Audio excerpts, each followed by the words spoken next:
My dear traders, hello world, here's Jacob Stravinsky, investment fund trader and financial analyst, and my congratulations to all of the traders who were following me and who followed my advice to keep Bitcoin for the long term. And after the video I have uploaded last week about the Bitcoin growth and about the Bitcoin perspectives, lots of traders have invested Bitcoin for long term and definitely got the profit even right now. And why I'm recording the video right now? Because we have some rollover starting with the downtrend after some historical growth till the 68,442 and maybe a little bit even more, so below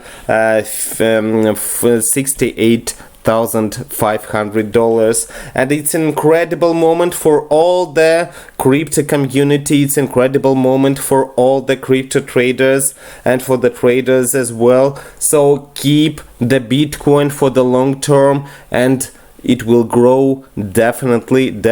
So the long term means for a month or two or more, and never sell your Bitcoin without a profit. That's the rule of traders. Thank you so much for your attention. Thank you so much for your kind reviews. Thank you so much for your kind feedbacks. Join us if you have any questions. Give me a message. The links for the Facebook and Instagram are below. I will be glad to answer all of your questions. Thank you so much. It was me, Jacob Stravinsky, with you. Thank you.